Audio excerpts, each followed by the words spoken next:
Hello everybody, welcome back to Fanblade. We are going to restore this chisel. Just a quick video today. Going to use a wire brush on the bench grinder to take the majority of the rust off. Then we'll use some sandpaper to clean up the back of the chisel. Hopefully that comes clean. There's a lot of rust on there, and I'm hoping there's no pitting, because we might have to do quite a lot of sanding on that to get it nice and flat. Then we'll sharpen it up, make a new handle, because the old handle, I mean, it's a nice handle, but it's a bit cracked. There's a few splits in there which aren't going to do too well long term, so we'll make this into a nice, new, shiny, useful tool.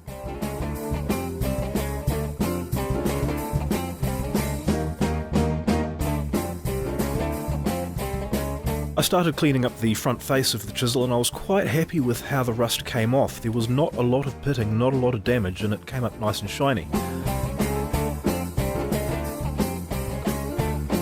Couldn't say the same for the back though. There's a lot of pitting there and we're going to do a lot of sanding to try and get that flat. I'm starting with some 3-in-1 oil and some 80 grit. Just trying to sand that out. Trying to get it as even as possible. And it seems to be working.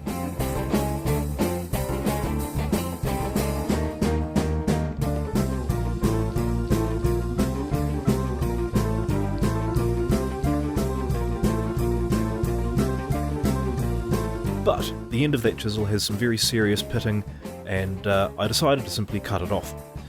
I'm spraying some water on there to keep the blade cool, just taking a few strokes with the angle grinder, cooling it down, making sure that it's not getting too hot. Yeah, it doesn't take long at all before it just falls off. Then we need to regrind the bevel. I have a little trick.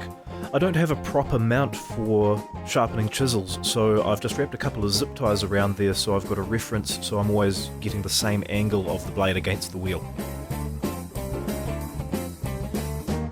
Dunking it in water to keep it cool, and that doesn't take long.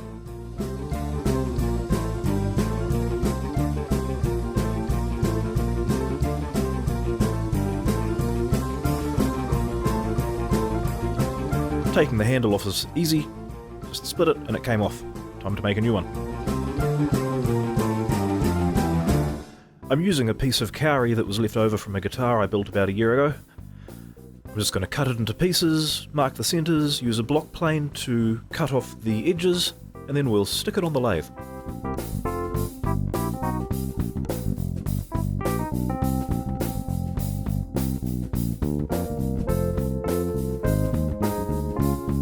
This is my grandfather's lathe that he built out of old plumbing parts in 1972, and it still goes strong.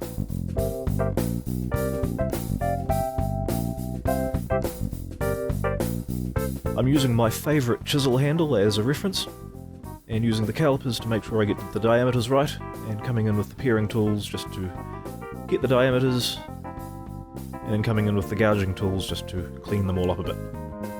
Then I'll shape and sand the whole thing, and then finish it with superglue.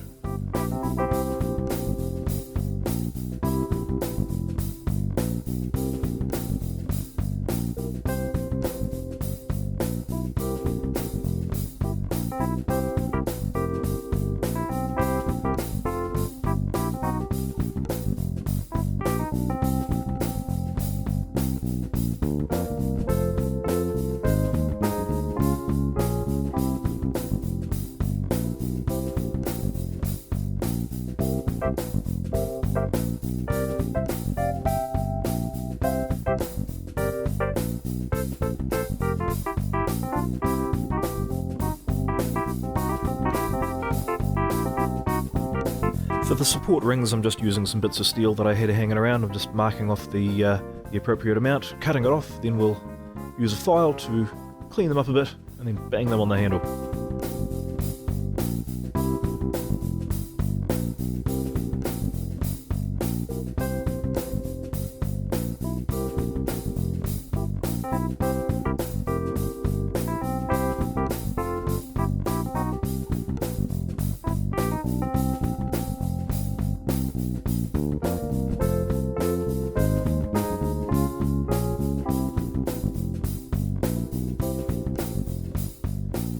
In order to drill the hole dead centre for the tang of the blade, I decided to stick it in my metalworking lathe.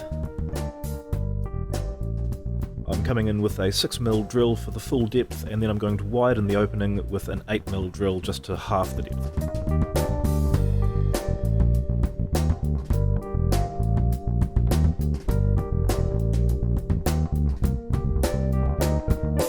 Now it's time to bang it on.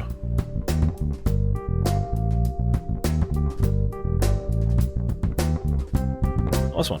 Time to sharpen it. I use a piece of granite from an old kitchen countertop as a sharpening plate. It's nice and flat and hard.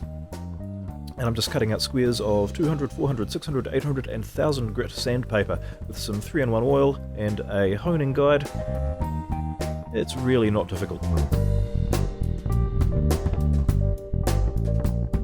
I always spend a little bit longer on the 220 grit just to start off because you want to get the secondary bevel cut into the blade. After you've done that, really the other grits as you move up, they're just polishing that bevel.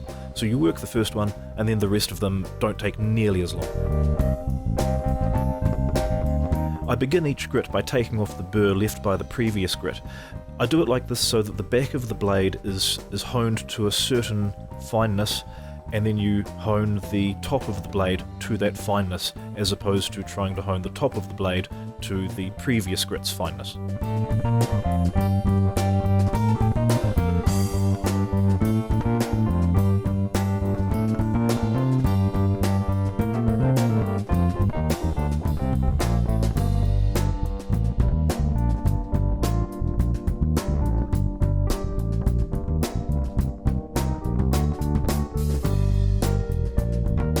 And the last step in the process is to strop the blade. I use a bench polisher for this, but I do it very, very carefully because it's very, very fast.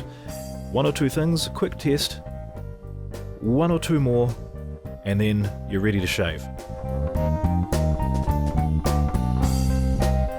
And we're done. That's it, ready to go.